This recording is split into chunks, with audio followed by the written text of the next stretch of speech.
یہ جگہ کی بات ہے.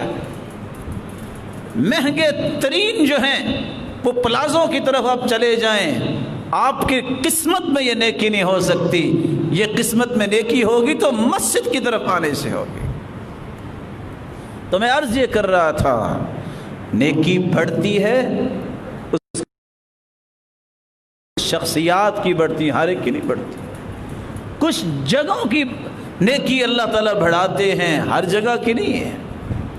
آج ایک بندہ کہے میں نے بہت مہنگی جو ہے وہ جگہ بنائی ہے، تو یہاں بھی بیت اللہ جتنا ثواب ہوگا، ہو سکتا ہے ایسا؟ وہ اللہ نے بیت اللہ کے ساتھ خاص کی. کچھ اوقات کو اللہ نے فضیلت دے دی، ان اوقات میں اگر عبادت کی جائے تو وہ بڑھ جاتی ہے.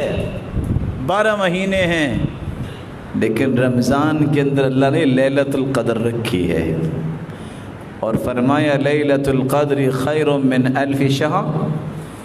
ایک رات کی عبادت 83 سال 4 مہینے عبادت سے بہتر ہے، افضل ہے، زیادہ ہے.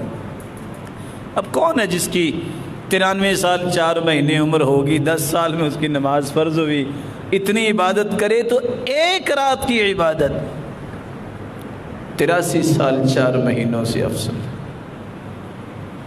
کس وجہ سے اللہ نے برکت دی؟ لیلۃ القدر کی وجہ سے. یہ رات کی فضیلت ہے، یہ کسی اور رات کی فضیلت نہیں، صرف لیلۃ القدر کی.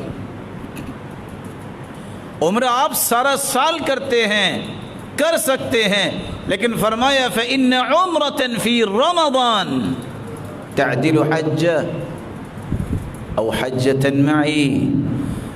لوگوں جو رمضان میں عمرہ کرتا ہے اس کو عمرہ تو ہوتا ہے، لیکن ثواب اس کو اتنا ملتا ہے جس نے محمد مصطفیٰ کے ساتھ حج کیا ہے. یہ رمضان کی برکت ہے. یہ ہر مہینے میں تو ایسا نہیں ہو سکتا. ہر مہینے میں تو اللہ تعالیٰ نے یہ انعام نہیں رکھا.